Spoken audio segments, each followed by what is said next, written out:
And are you refreshed? Yes. Good. Now what? We're having a good day, you know it. Hey, how's it going? First, I'd like to say thank you to my new friend who recommended jazz hands that got me up here, so thank you. We didn't even see your hands. Well, it worked for me. Why? What did the jazz hands mean? I was just excited. I was feeling good. There you go. It gave you stronger expectation. Absolutely. And when your expectation is in that place, then whatever it takes, yeah? Absolutely. Also, my dad's a big fan of this, so I don't know if you recognize me, but he goes to like all your cruises. So, James Parker, he's loves this stuff. And now my question is, so it's a little bit outside of the normal, how do I make myself feel better question, although the end result would be that.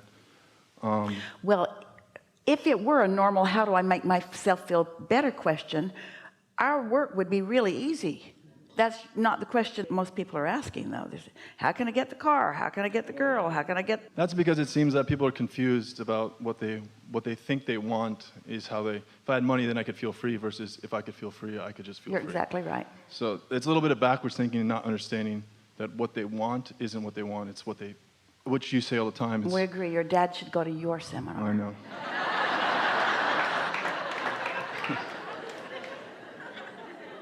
My question is a little bit about the subtlety, I guess, of existence in itself. And when you talk about jokingly the bleeding edge versus the leading edge, and you talk about us choosing to come into this physical reality, my question about that is, and I know it seems like, and it makes sense, to steer people back towards not thinking about things that really don't have a lot of meaning here in this life, or should be here. There's nothing off limits. We're happy to talk with any of you about anything you want to talk about.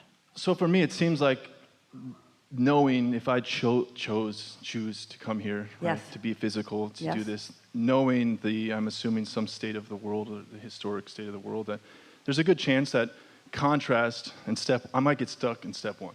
Seems like a lot of people do. And I'm wondering that then it seems like contrast is the really kind of the end. We just want to stick something in. None of you expected that you'd get stuck there, because all of you then knew about your guidance system. And all of you then were resistance free. From your non-physical perspective, you knew contrast would serve you, but you didn't intend to get stuck. We're not saying that there aren't a lot of stuck people, but that was not your intention coming in. It just seems like I would, based on the odds of looking at human history, there's a good chance I might get stuck. Anyway, so that's one question is... Not permanently stuck, however, sure, because all of you knew you would croak and then you'd be right, unstuck. And I do think that sometimes, even from our own limited perspective, our own lives, we look at other people's problems and we think, oh, that's not a big deal. We remember the problems that we had in high school, and they're not our problems anymore. So yeah, from a broader perspective, there's almost nothing that could happen here in 100 years that can be that significant, if in fact we are immortal beings. So I can understand how, even if you got it all wrong, you're like, it's like a video game, I got it all wrong, I can just have my next life and keep trying. But I guess my question is, when you talk about We've never known anyone that not only didn't get it all wrong, we've never known anyone that got it wrong at all. So you don't need to hold out for a next life to make it better. You could just in this life perceive yourself as the right being that you are. That's as wrong as it gets, not knowing how right you are. Fair enough. I think right and wrong maybe is relative anyway. So I'll try to make my question more clear. It seems to me that there is a little bit of almost like a treadmill-like experience of existence, where I want this thing, and I want to feel We just better. want to say to you, we want to hear every word you have to say, but we want you to think of the treadmill as a pleasurable thing, even if it lasts forever. It's not going to, but that treadmill thing, sure, if there's absolutely, pleasure in the moment of the treadmill, then what's the problem?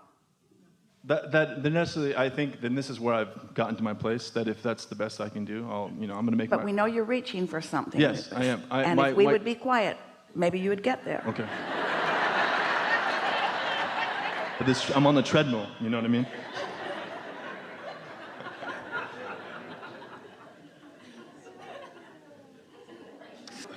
So the treadmill feels like what? We're going to describe it, and if this feels like the treadmill, then we will have a conversation. So here you are.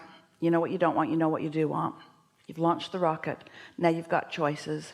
So let's say you care about feeling good, and so you focus on it in a way that you do, so you close that gap and you accomplish whatever it was that desire was. You also accomplish a whole new set of contrasting experiences, so it starts over again, and then again, and then again, and then again, and then again. Is that the treadmill that you're describing? Yes. So when you integrate into that treadmill the pleasure of the discovery of the new desire and the pleasure of the accomplishing of your alignment and the pleasure of the awareness that you have accomplished it, and then the pleasure of the manifestation that is evidence that you have. So wouldn't a never-ending pleasurable treadmill be a pretty good way to live eternity? Yes, absolutely. And I think part of it really for me is just the idea that I want it to mean something besides my own pleasure is the idea. But you see, it does. But here's the thing. It means everything that the contrast caused you to want. It means more food for starving children.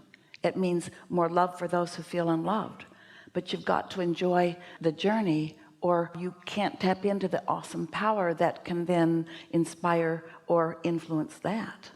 We're telling you that the pleasure is the means to your end. We're not quibbling with your ends. You can be as altruistic, you can be as life-saving, you can be of as much value to this world. You just can't do it unless you're tuned in, tapped in, turned on. That's all. I don't mean to be meaningful to others. I think that's sort of the trap. It's like the idea of wanting to help someone, because if I could help them and prove that I can help them, then really I'm helping myself. I'll feel better because there's evidence. You want it to be meaningful to you? What I guess I'm asking is there meaning outside of, it just seems like whether the nature of the universe is we're energy and we're expanding, and there's really, for better or for worse, you might as well enjoy the ride kind of thing, you know? Well, or is there a deeper meaning from your perspective? Yes, but here it is.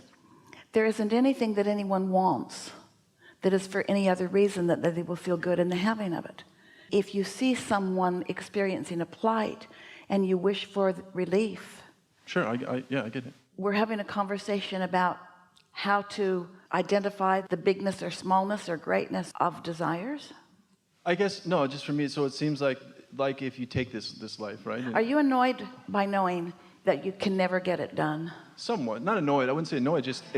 There is. Well, that's where the treadmill thing right, comes it's just from. So no matter, and again with the. But what's the advantage of getting it done and it being over to being enjoying the journey? In other words, if you can make that distinction for us. No, this isn't necessarily a full question of dissatisfaction. This is me trying to clarify more of the. And we appreciate every bit of it. And you are representing a whole lot of people. You've pinpointed the most significant obstacle, if there is one, that we must overcome in assisting people in understanding the value of what we know about the universe. Because people, as a general rule, believe that they are here to prove some sort of worthiness.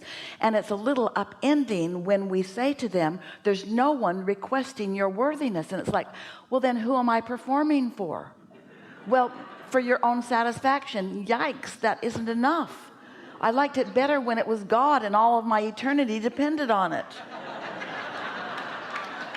It felt more like doing something about it when it was a bigger quest. But really, just for my pleasure, that doesn't seem enough. And yet, as eternal beings, you got to make that enough. Well, either way it is. I mean, that's the reality. What is. I get that. But let's take it beyond that, because you're making good points, and so are we. And they're not different points. Let's take it a little further. Let's acknowledge that you get this, you understand it, you do. We can hear it from you and feel it from you.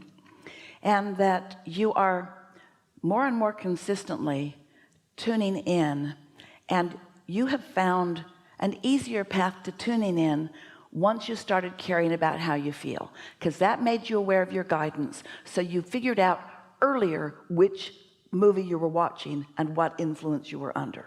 So you got control of the momentum of your life. You're not countering your positive momentum with negative momentum. You're mostly on a positive momentum track, which means big things are happening in your world. Now, when a convergence happens, it's not just that this idea came together for you. It's several ideas are culminating all at the same moment, and your sense of being blessed, number one, and your sense of your personal awesomeness, number two, and your sense of the universal cooperation, number three, and your sense of all is well in the universe, number four. In other words, there's an energy and a synergy and an exponential thing that happens that is indescribable. But when you're living it, you know it. And that's when Esther says, oh, I love my life.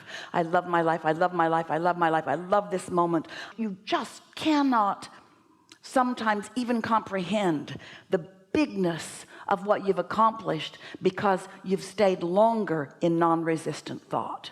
Until you're really there, it's sort of like a treadmill. But when you're there, it's not like a treadmill, it's like a rocket ship. It's the difference between a firecracker and an atomic bomb. And you will feel the awesomeness of that. You will feel your influence in the world. You will feel your influence for good in the world. You will realize that there isn't anything that you can focus on worldwide that you can't improve just by your gaze. You can feel yourself making a difference, not getting into the weeds and quibbling with those who don't understand anything about true power, but practicing your true power until your power of influence is in that place of awesomeness where you are using the energy that creates worlds to flow through you and direct the things that you care about, building empires and changing lives and uplifting nations and helping the world be a better place. This is not mediocrity. This is awesomeness that you're about, you see.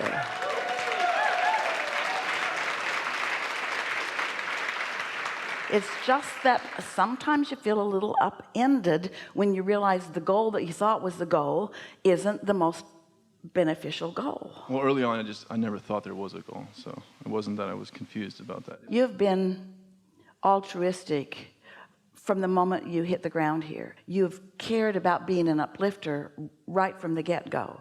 You have had those big thoughts and those big intentions. True. No, I'm not denying that. I think what I mean by that is I am not disappointed that there isn't some greater meaning, there isn't God. There was a big part of me that wanted the meaning to come from an external source versus an internal source. So there's that. And I really do, I understand and resonate. For most people, their inner being is external. Very good. Because they're not in sync with it. So it's something out there somewhere else. It is. It's external. And the people around them are so much more available. So love me, love me, love me, people. And I'll stand on my head so that you will. But oh, when you start letting it be this cooperative thing that you've got going. And I do absolutely understand what you're talking about. And I think the only thing I really wanted to clear up for me was this, because mostly it seems the conversation is the same. It's Abraham, I have all these things and I believe in everything he's saying. But when it comes to this issue, I just like to pretend that something's different and maybe you could fix me. But I do, when you trust your feeling. What? When you trust your feeling. We haven't had any of that conversation today, not one little bit of it. Today, we've been out here on the leading edge. Today, we've been talking about the laws of the universe and what it feels like when you're in alignment. We haven't been solving issues. We've been connecting with resources. Got it. And I want to just say, we are not argumentative with you. We are appreciating every word you speak. Well, how can you not be? That's what we all are. Even when you don't think you are, that's what you are anyway. So I understand that you know, all the negative really We just want you to plug your vacuum in before you try to suck the dirt out of the floor. A whole lot of people going through the motions, running their vacuum cleaner all over the place, but they didn't plug it in, and so they're leaving tracks, but that's about all. But when you plug that thing in, that sucker, when you plug that sucker in, I think as long as, for me, that's the big thing for me was understanding that I do feel very authentically that I'm capable of plugging the vacuum in, not having a vacuum, having a dirty floor, having a non-dirty floor, having no floor at all, and finding a way to feel good. And I feel like part of that for me was I feel like I really do have it. And there we think so too. Have we discovered together anything?